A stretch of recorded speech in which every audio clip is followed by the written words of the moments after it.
చూస్ Country Delight, live better. ఇప్పుడే Country Delight యాప్ని download చేసుకోండి. నమస్తే, welcome to Suman TV. Andhra Pradesh deputy CM Pawan Kalyan YSR Congress party నాయకులకు చాలా స్ట్రిక్ట్గా, సీరియస్గా వార్నింగ్ ఇచ్చారు.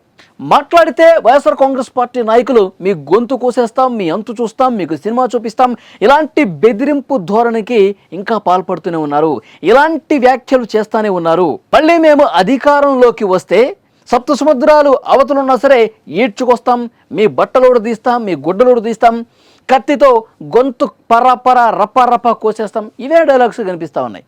దీనికి పవన్ కళ్యాణ్ గారు మీరు మళ్ళీ అధికారంలోకి వస్తే కదా మళ్ళీ రానివ్వం, వైఎస్ఆర్ కాంగ్రెస్ పార్టీని మళ్ళీ అధికారంలోకి రానివ్వం, మరొక 15 సంవత్సరాల పాటు కూటమి ప్రభుత్వమే ఉంటుంది, కూటమి గట్టిగా పనిచేస్తుంది, ఈ కూటమి ఇలాగే కొనసాగుతుంది, కూటమి మధ్య ఎలాంటి వ్యత్యాసాలు రాకుండా, పొరపచ్చాలు లేకుండా కాపాడుకునే బాధ్యత మాది. వైఎస్ఆర్ కాంగ్రెస్ పార్టీ వాళ్ళు కలలుగా అంటున్నారు, కానీ అది నిజమయ్యే పరిస్థితి లేదు అని చెప్పి చాలా స్పష్టంగా కూటమి భవిష్యత్తు గురించి మాట్లాడారు పవన్ కళ్యాణ్ గారు. చాలా స్పష్టంగా. ఎందుకంటే గత 5 సంవత్సరాలు జగన్మోహన్ రెడ్డి గారు గత 5 సంవత్సరాల పాలనకు సంబంధించి ప్రజలు చేత్కరించుకున్నారు కాబట్టి, ప్రజలు పూర్తిగా విసిగి వేసారిపోయారు కాబట్టి మీకు 11 స్థానాలు ఇచ్చారు. ఇది గుర్తుపెట్టుకోండి. ఇలాంటి పాలన మాకు వద్దు బాబోయ్ అని ప్రజలు మొత్తుకుంటా ఉన్నారు కాబట్టి కూటమి అధికారంలోకి వచ్చింది అని చెప్పారు. మీకు ప్రజలు అప్పుడు 151 స్థానాలు ఇచ్చారు. నేను 2 చోట్ల ఓడిపోయాను, కానీ 2 చోట్ల ఓడిపోయినప్పుడే, మీకు 151 స్థానాలు వచ్చినప్పుడే నేను బలంగా పోరాటం చేశాను. దమ్మున్న నాయకుడు మాత్రమే ఇంత బలంగా నిలబడగలుగుతాడు. మళ్ళీ మిమ్మల్ని అడ్డుకొని తీరతాం, మీరు వస్తే ఎలాంటి రాక్షస పాలన ఉంటుందో ప్రజలకు అవగాహన ఉంది కాబట్టి ఈ కూటమి ప్రభుత్వం చేస్తున్న అభివృద్ధి, సంక్షేమాన్ని ప్రజలు గమనిస్తూ ఉన్నారు. ప్రజలు ఈ అభివృద్ధినే కోరుకున్నారు. ఎందుకంటే చంద్రబాబు నాయుడు గారు అనుభవం కావాలి.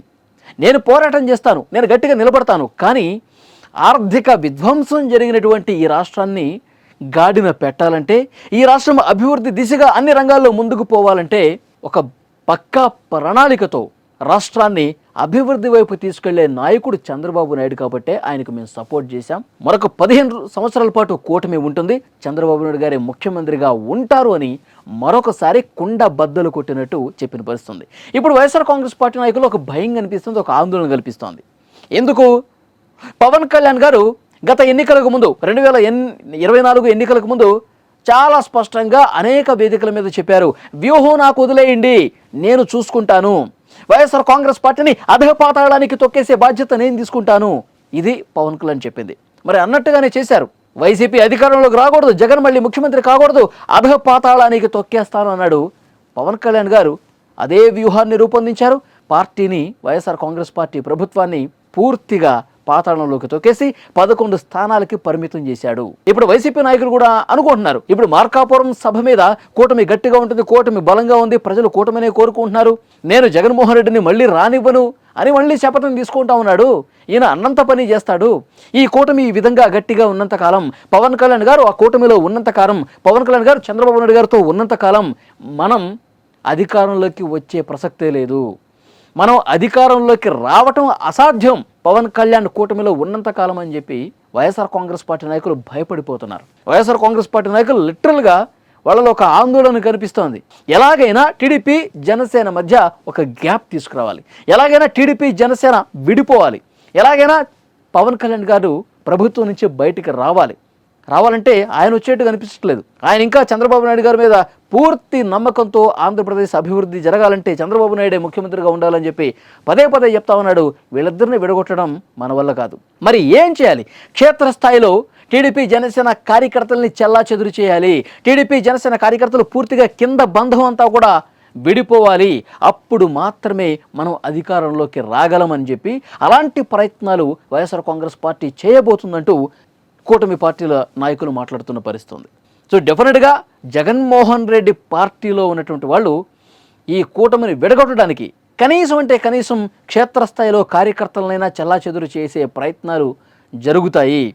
ఎందుకంటే జన సైనికులు తమ నాయకుడు ముఖ్యమంత్రి కావాలని కోరుకుంటూ ఉంటారు, తమ నాయకుడు నెంబర్ 1 కావాలని కోరుకుంటూ ఉంటారు. కానీ పవన్ కళ్యాణ్ గారే అటువైపు అడుగులు లేకపోయేసరికి మీరు పవన్ కళ్యాణ్ కోసం ఎంత పని చేసినా ఏం ఉపయోగం, మీ నాయకుడు ముఖ్యమంత్రి కాడు కదా, ఇలాంటి అభిప్రాయాన్ని జనసేన పార్టీ కార్యకర్తల్లో జొప్పించి ఇప్పటికే వాళ్ళ మీడియా, జగన్మోహన్ రెడ్డి గారి మీడియా అదే పనిలో ఉంది. జగన్మోహన్ రెడ్డి గారి మీడియా పవన్ కళ్యాణ్ అభిమానుల మనసుల్ని కకావికలం చేసేటటువంటి ఒక ఆలోచన క్రియేట్ చేసే విధంగా ప్రయత్నం చేస్తోంది. సో డెఫినెట్గా ఇదే మాట్లాడుతూ ఉన్నారు. మరి కూటమి ఎంత గట్టిగా ఉంటుంది, భవిష్యత్తులో ఇదే విధంగా సమన్వయంతో పనిచేసుకుంటూ పోతారా, లేదంటే వైఎస్ఆర్ కాంగ్రెస్ పార్టీ చేస్తున్నటువంటి ఈ ఏవైతే ప్రచారం ఉందో దీన్ని కింది స్థాయిలో ఉన్న కేడర్ ఎంతవరకు నమ్ముతారని చూడాలి. ఒకటి మాత్రం క్లియర్, పవన్ కళ్యాణ్ గారు మరొకసారి స్ట్రాంగ్గా హెచ్చరిక చేశారు. ఈ కూటమిని ఎవరూ విడదీయలేరు, మీ దుర్మార్గపు పాలనను ప్రజలు కోరుకోవటం లేదు, మిమ్మల్ని మళ్ళీ అధికారంలోకి రానియ్యను అంటూ బలంగా పవన్ కళ్యాణ్ చెప్పిన నేపథ్యంలో ఇక నెక్స్ట్ పరిణామాలు ఎట్లా ఉంటాయనేది కూడా చూడాలి. పవన్ కళ్యాణ్ వ్యాఖ్యల్ని, జగన్మోహన్ రెడ్డిని మళ్ళీ అధికారంలోకి రానివ్వను అని చెప్పినటువంటి పంపినటువంటి ఈ సందేశాన్ని ఎలా చూస్తారు? Please comment.